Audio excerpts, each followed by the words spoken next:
Hello students. So we meet again for discussion on the subject of business statistics and analytics. Business statistics and analytics, a part of the first semester of MBA of AKTU. Currently we are talking about unit 5, the last unit, final unit में हम पढ़ रहे हैं हम लोग, और हम लोग hypothesis testing के बारे में बात कर रहे हैं. Hypothesis testing which is actually the culmination of everything that we have studied in this syllabus so far.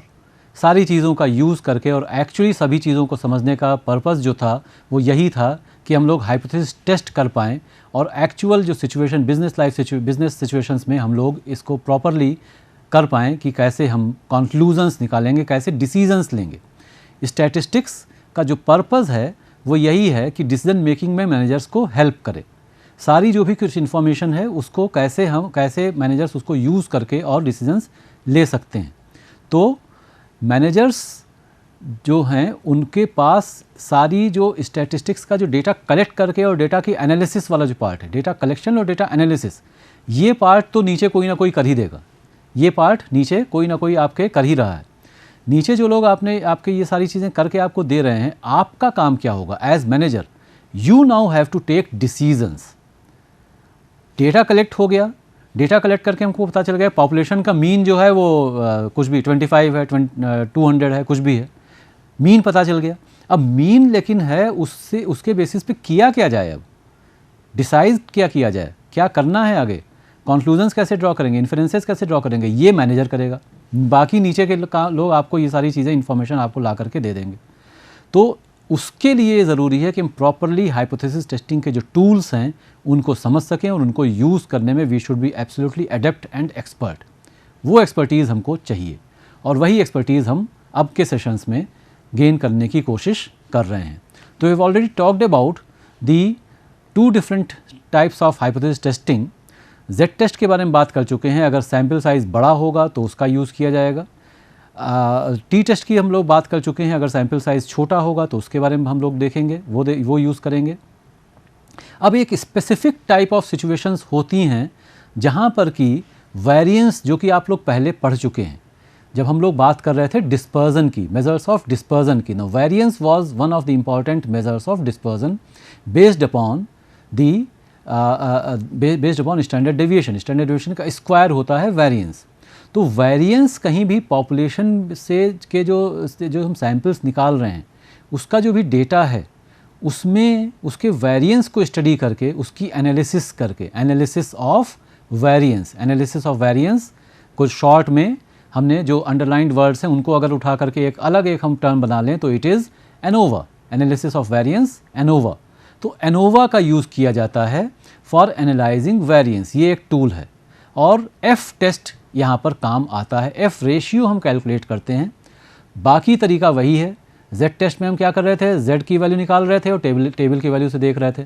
T में टी की वैल्यू निकाल रहे थे और टेबल की वैल्यू से देख रहे थे. यहाँ पर एफ की वैल्यू निकालेंगे और टेबल की वैल्यू से कंपेयर करेंगे. कंपेयर जब भी करेंगे तो अगर टेबल की वैल्यू से कैलकुलेटेड वैल्यू कम है तो एक्सेप्ट होगी नल हाइपोथेसिस, अगर ज़्यादा है तो रिजेक्ट होगी नल हाइपोथेसिस. नल हाइपोथेसिस जब रिजेक्ट होगी तो अल्टरनेट हाइपोथेसिस वो हमारी एक्सेप्ट हो जाएगी. तो बेसिक तरीका वही है. एफ टेस्ट एक्चुअली कैसे करेंगे, कब यूज़ करेंगे, इस तरह का केस हम लोग आज यहाँ पर समझेंगे.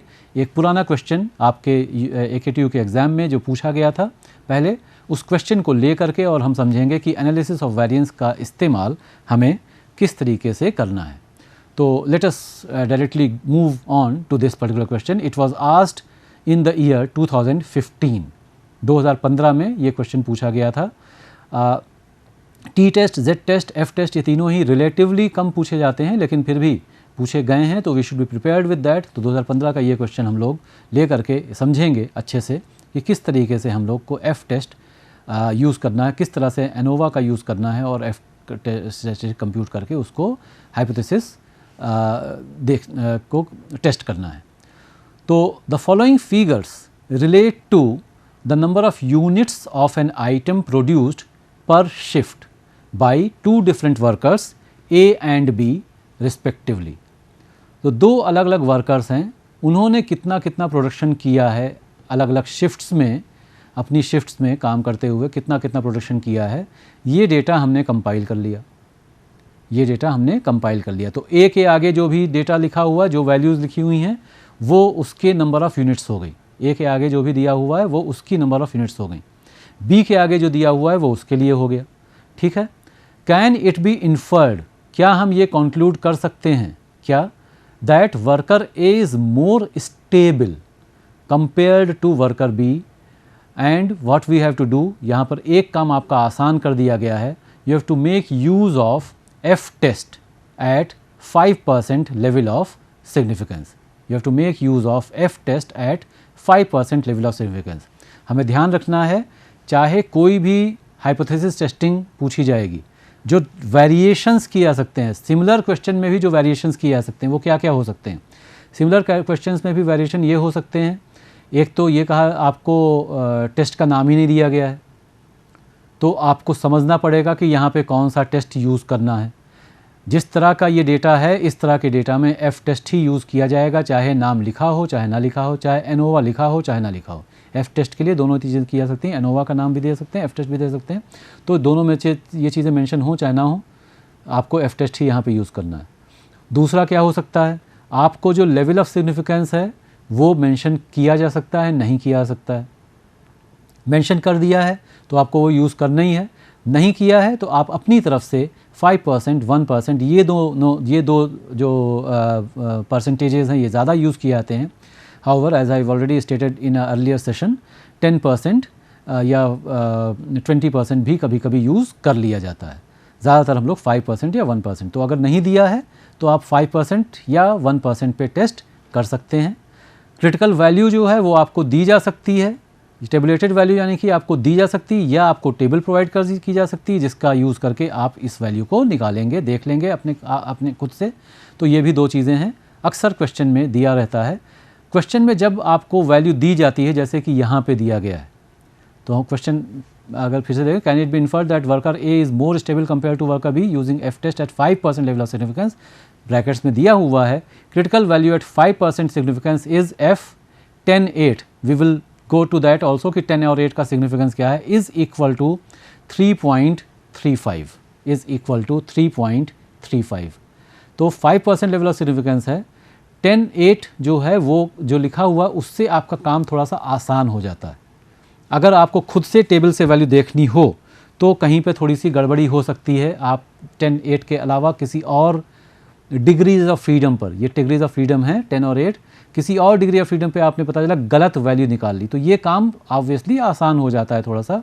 और हम जब लिखेंगे आगे डिग्रीज ऑफ फ्रीडम तो हम आसानी से यहाँ पे 10 और 8 वैल्यूज़ लिख सकते हैं। कहाँ से आया 10 और 8?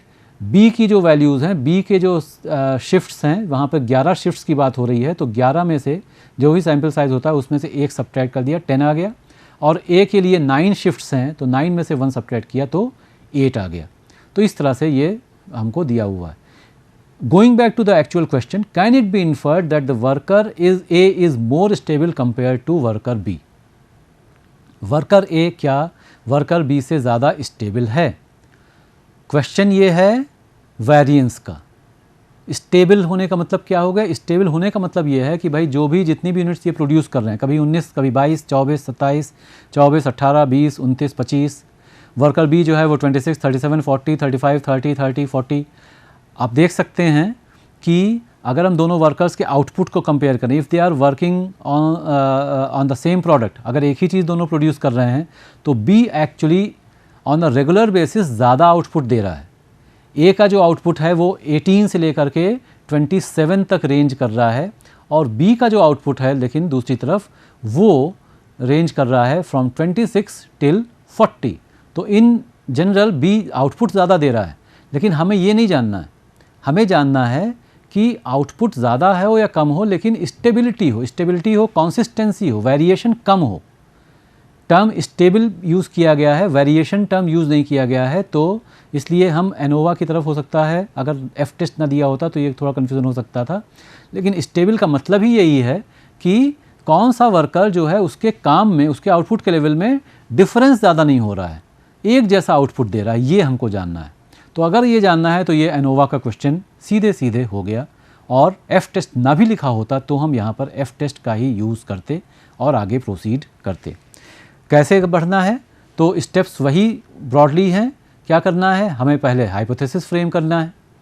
हाइपोथेसिस फ्रेम करने के बाद हमें डिसाइड करना है कि कौन सा टेस्ट यूज़ करना है, एफ टेस्ट हो जाएगा, एनोवा यूज़ करना है हमको। हमें कॉन्फिडेंस लिमिट या लेवल ऑफ सिग्निफिकेंस डिसाइड करना है।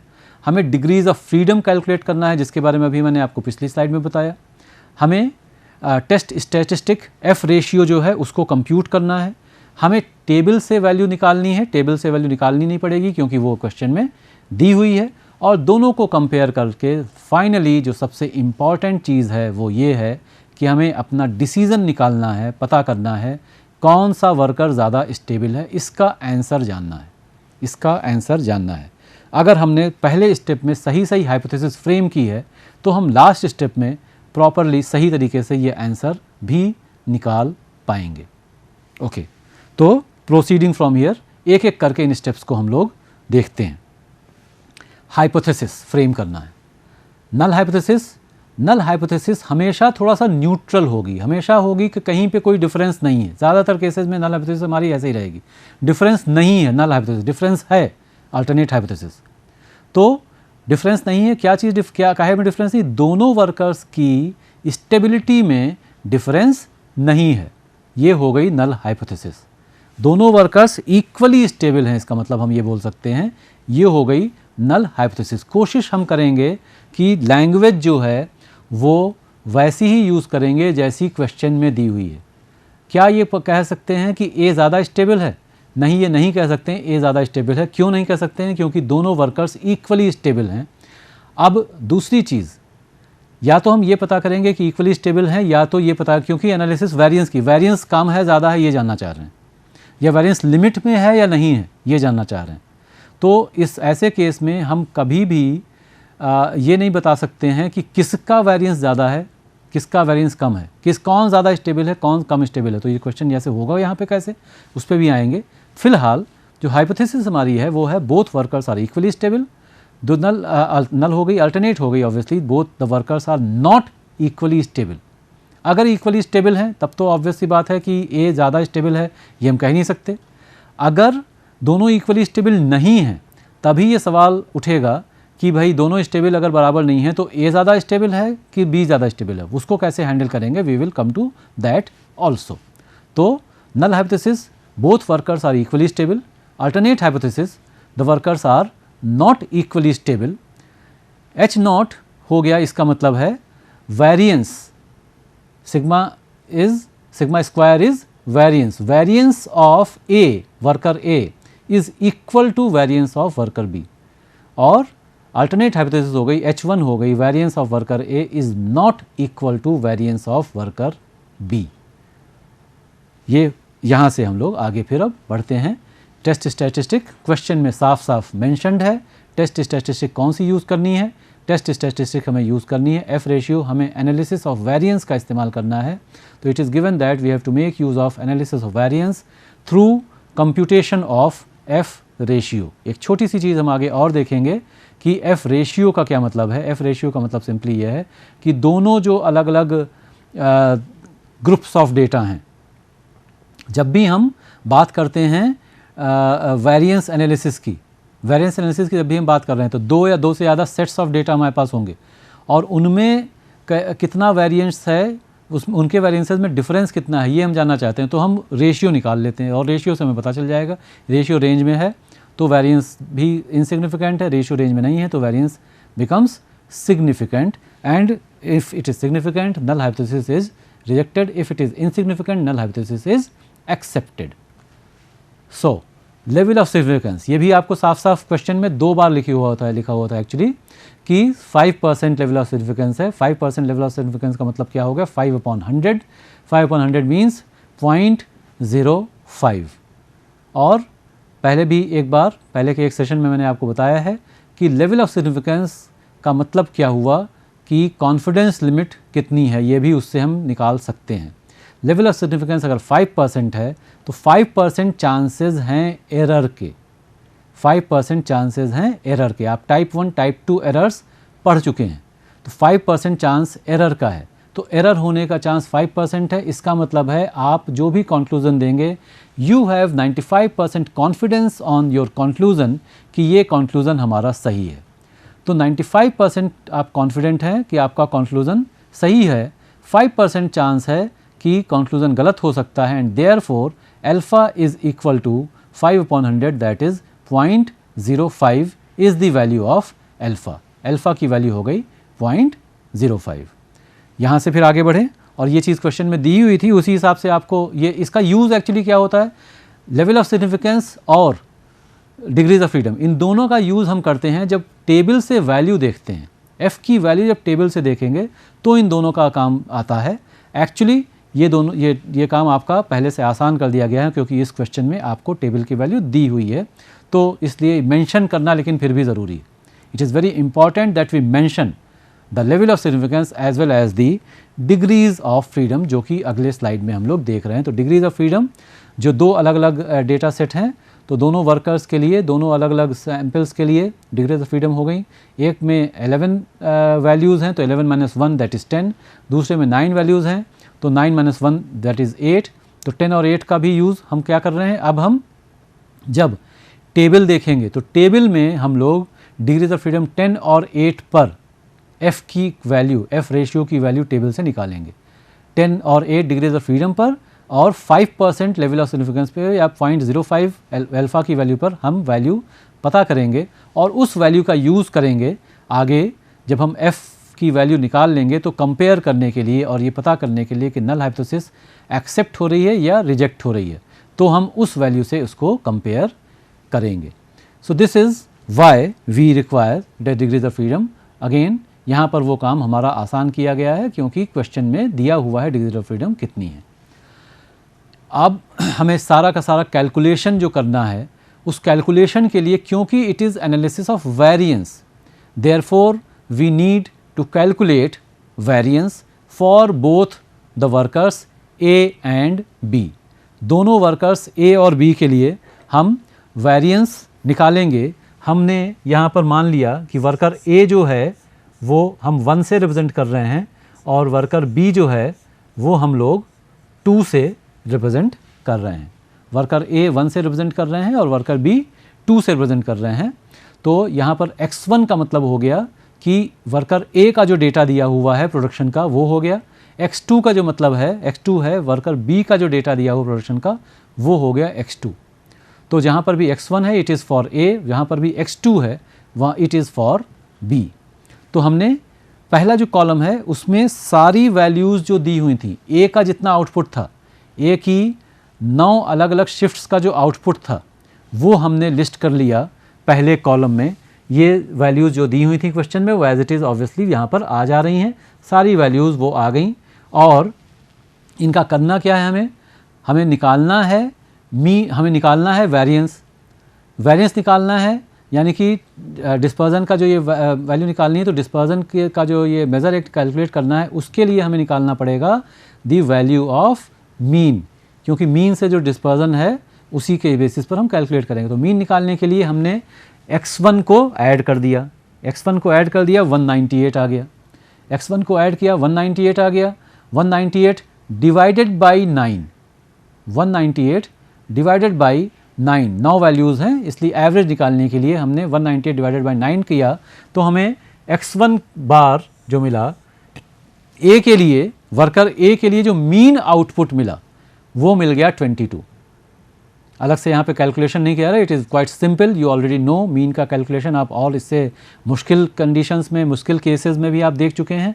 सिंपली यहाँ पर हमें सारी की सारी 9 वैल्यूज़ जोड़नी है और 9 से डिवाइड कर देना है, और उससे हमको x1 बार की वैल्यू 22, ए का जो मीन आउटपुट है उसकी वैल्यू 22 मिल जा रही है।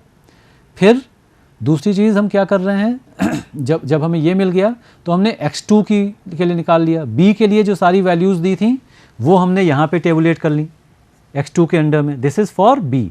तो ये सारी वैल्यूज़ यहाँ पे जो आ जा रही हैं, ये वैल्यूज़ आ गई और उनको हमने ऐड किया, तो it is 374 divided by 11, 374 divided by 11, क्योंकि 11 शिफ्ट्स का डेटा दिया हुआ। एक चीज़ यहाँ ध्यान रखेंगे, कभी कुछ बच्चे कंफ्यूज हो सकते हैं, एनालिसिस ऑफ वेरिएंस में ये कतई ज़रूरी नहीं है कि अगर 2 या 3 अलग अलग डेटा को कंपेयर करना है, उनके वेरिएंस को कंपेयर करना है, तो जो डेटा दिया जा रहा है वो सेम नंबर ऑफ डेटा दिया जाए, दोनों के हर केस में सेम नंबर ऑफ डेटा दिया जाए ये ज़रूरी नहीं, क्योंकि हमें वेरिएंस देखना है, हमें डेटा को कंपेयर नहीं करना है कि यहाँ पे 9 है वहाँ पे 11 है तो दोनों को आपस में कंपेयर क्या होगा, एक एक वैल्यू तो कंपेयर करनी नहीं है, एक एक वैल्यू में कोई कोरिलेशन नहीं निकालना है।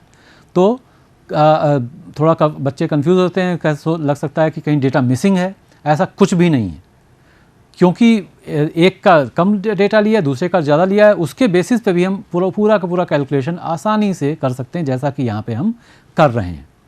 तो बी के लिए 11 अलग अलग शिफ्ट्स का डेटा है हमारे पास, 374/11, तो मीन आ गया, बी के लिए जो मीन आ गया, दूसरे वर्कर के लिए जो मीन आ गया वो आ गया 34। इतनी चीज़ हमारी निकल आई। जब मीन निकल आया तो हमने x1 माइनस x1 बार निकाल लिया, x1 माइनस x1 बार, ये वाली डेविएशंस निकालेंगे। डेविएशंस क्यों निकाल रहे हैं, क्योंकि हमें वेरिएंस कैलकुलेट करना है, वेरिएंस कैलकुलेट करना है, इसलिए हमने x1 माइनस x1 बार ये वेरिएशंस निकाल लिए, ये डेविएशंस निकाल लिए, ये सारे डेविएशन आ गए, x उसका स्क्वायर कर दिया अगले कॉलम में, सारे डेविएशंस निकाले, डेविएशंस का स्क्वायर हो गया, -3 का square, 0 square, 2 square, 5 square, 2 square, -4 square, all these squares are there and here is the summation of that. तो summation of the deviations of x1 series from the mean of x1 series, ये मिल गया। Similar process हम कर रहे हैं दूसरी तरफ for x2 also, x2 के लिए या दूसरा जो वर्कर है b जो वर्कर है उसके लिए भी वही प्रोसेस यहाँ पे एडॉप्ट किया जा रहा है। तो हमने x2 माइनस x2 बार कर दिया, x2 माइनस x2 बार निकाल रहे हैं, x2 की वैल्यू 34, x2 की वैल्यू 26, x2 बार की वैल्यू 34, 26 माइनस 34 -8 आ गया। इसी तरह से बाकी वैल्यूज़ भी ये सारी की सारी हम लोग निकालते चले जाएंगे। ये सारी वैल्यूज़ जब हम निकाल लेंगे और इनका फिर हम, क्योंकि यहाँ पर भी हमें निकालना है वेरिएंस, तो इनका भी हमने स्क्वायर कर दिया फाइनल कॉलम में, लास्ट कॉलम में हमने इसका भी स्क्वायर कर दिया। स्क्वायर करके उसका समेशन हम निकाल रहे हैं और उसका समेशन मिल रहा है हमें 380। 380 is the summation of the deviations of the mean of the x2 series from the values of the x2 series from the mean of the x2 series, ये मिल गया। इतना कैलकुलेशन करने के बाद अब हम इसके आगे वेरिएंस आसानी से कैलकुलेट कर सकते हैं। तो यहाँ हम कैलकुलेट कर रहे हैं वेरिएंस, कैलकुलेटिंग द वेरिएंस। तो वेरिएंस ये है S से जो डिनोट हम कर रहे हैं, तो A के लिए भी हम कैलकुलेट करेंगे और B के लिए भी कैलकुलेट करेंगे। वेरिएंस का formula, variance is the square of standard deviation. We know that variance is the square of standard deviation. तो variance is given by sigma square. तो सिग्मा का फॉर्मूला जो था, अगर हम यहाँ पे स्क्वायर रूट लगा देते तो सिग्मा का फॉर्मूला मिल जाता, इसलिए हम स्क्वायर रूट नहीं निकाल रहे हैं और बिना स्क्वायर रूट के हमको ये मिल रहा है वेरिएंस। तो ए के लिए हमने कैलकुलेट कर रखा है जो summation x1 minus x1 bar whole square, यानी कि पहली सीरीज़ के ए सीरीज़ के ए के जो आउटपुट था उसकी सीरीज़ के जो मीन से जो डेविएशंस थे उनका स्क्वायर का sum. Just a small thing is missing here, we will do that also. यहाँ पर हमें समेशन का साइन यूज़ करना है, यहाँ पे भी हमें समेशन का साइन यूज़ करना है, तो ये ध्यान रखेंगे। It is not simply x1 minus x1 bar whole square, it is summation of all the values of x1 minus x1 bar whole square. उन सारी को सम कर दिया और वो जैसा कि हमने पिछली स्लाइड में निकाला था, it was equal to 80 upon n1 minus 1, n1 the sample size for A की शिफ्ट्स कितनी थी, 9 थी, ए की शिफ्ट्स 9 थी, तो 9 में से 1 हमने सब्ट्रैक्ट कर दिया। 80 upon 9 minus 1, 80 upon 8 is 10, 80 upon 8 निकाल लिया, वो आ गया 10। तो S A square variance for the worker A जो वर्कर है उसके लिए वेरिएंस हमको मिल गया 10। बी वर्कर के लिए इसी तरह से हम जो वेरिएंस निकालेंगे, तो सारी वैल्यूज़ जब हम उसमें सब्स्टिट्यूट कर रहे हैं, बी के लिए जो समेशन आया था x2 minus x2 bar whole square का समेशन जो आया था वो था 380, तो 380 हो गया। n2 बी के लिए शिफ्ट्स कितने थी, 11 थी, तो 11 आ गया, n2 माइनस 1, 11 माइनस 1 ये आ गया। 380 अपॉन 10 जब हम करेंगे तो वेरिएंस मिल रहा है बी के लिए, वर्कर बी के लिए जो वेरिएंस है वो है 38। थोड़ा सा एक यहाँ पर एक चीज़ और समझ लें, आप देख रहे हैं अपने सामने कि वेरिएंस की वैल्यू जो है वो आ रही है 10 ए के लिए और 38 आ रही है बी के लिए। हमसे पूछा क्या गया था, कौन सा वर्कर ज़्यादा स्टेबल है, क्या ए ज़्यादा स्टेबल है? तो ए का वेरिएंस कम है, बी का वेरिएंस ज़्यादा है, may be it is indicating that A is more stable. लेकिन यहाँ पर दो चीज़ें हमें ध्यान रखनी है। एक चीज़ तो ये कि डिफरेंस तो मिलेगा ही मिलेगा। क्या अगर ए का 10 आता और बी के लिए 11 आता तो हम कहते हैं ए ज़्यादा स्टेबल है, या ए के लिए 10 आता और बी के लिए 9 आता तो हम कहते हैं कि बी ज़्यादा स्टेबल है? तो डिफरेंस तो मिलेगा ही, डिफरेंस सिग्निफिकेंट है या नहीं है, हमें एक चीज़ तो ये देखनी है। और दूसरी चीज़ हमें एक और चीज़ ध्यान रखनी है, काफ़ी पहले हम लोगों ने पढ़ा था when we were talking about measures of dispersion, कि एक्चुअली वेरिएंस का यूज़ हम क्या इस कंपैरिजन के लिए कर भी सकते हैं कि नहीं कर सकते हैं, तो वो भी हमें आगे थोड़ा सा देखना होगा। खैर, फिलहाल हमें मिल गई वैल्यूज़ दोनों की, दोनों वेरिएंस की वैल्यू मिल गई 10 और 38। अब हमें निकालना है F ratio. Now we have to find the value of F ratio. So F ratio कैसे हमने निकाला, जो बड़ी वैल्यू है उसको छोटी वैल्यू से डिवाइड करना है, चाहे जो भी होता। ए के लिए वेरिएंस की बड़ी वैल्यू बड़ी होती तो हम S A square upon S B square करते, अगर क्योंकि लेकिन यहाँ पर बी के लिए वेरिएंस ज़्यादा है तो इसलिए हम S B square upon S A square करना है। एफ रेशियो के लिए ये हमेशा हम ध्यान रखेंगे कि जो दो वैल्यूज़ आती हैं जिनके बीच में हम रेशियो हमें निकालना है, बड़ी वैल्यू हमेशा ऊपर रहेगी, न्यूमरेटर में रहेगी, और छोटी वैल्यू हमेशा डिनोमिनेटर में रहेगी। अगर हम ऐसा नहीं करेंगे तो हमेशा ही हमको वैल्यू छोटी मिलेगी, एफ़ की 1 से छोटी मिलेगी, और छोटी मिलेगी तो हमेशा ही हम कह देंगे कि जो वेरिएशन है वो इनसिग्निफिकेंट है।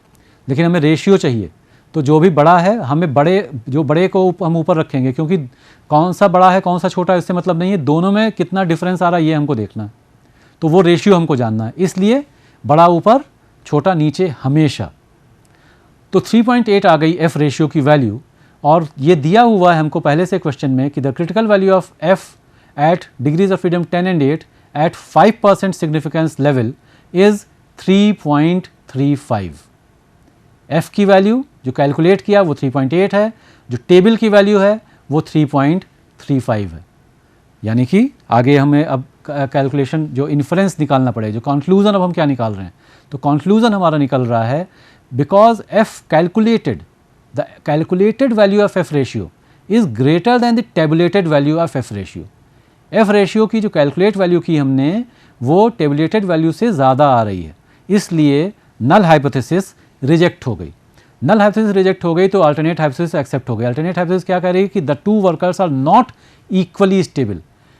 अब एफ टेस्ट से तो हमें केवल इतना पता चला कि दोनों में वेरिएशन है लेकिन स्टेबल ज़्यादा कौन है, तो इसके लिए अब हमको एक्चुअली कोएफिशिएंट ऑफ वेरिएशन का यूज़ करना पड़ेगा। कोएफिशिएंट ऑफ वेरिएशन का यूज़ करके हम कोएफिशिएंट ऑफ वेरिएशन का जो फॉर्मूला था उससे हम सी वी निकाल रहे हैं, ए का वो आ रहा है 14.3741, सी वी निकाल रहे हैं बी का वो आ रहा है 18.1306। Now coefficient of variation is the correct tool for finding out variation, compare करने के लिए। If you remember, relative measure of dispersion जो है वो कोएफिशिएंट ऑफ वेरिएशन है, ना कि वेरिएंस। तो इसलिए अब हम कह सकते हैं, हालांकि वेरिएंस के बेसिस पे भी अगर हम कहते हैं तो गलत नहीं होते, लेकिन बिल्कुल कॉन्फिडेंस के साथ अब हम कह सकते हैं on the basis of coefficient of variation, क्योंकि सी वी ए का जो है वो सी वी बी से कम है, variation coefficient of variation A का कोएफिशिएंट ऑफ वेरिएशन बी से कम है, इसलिए worker A is more stable compared to worker B.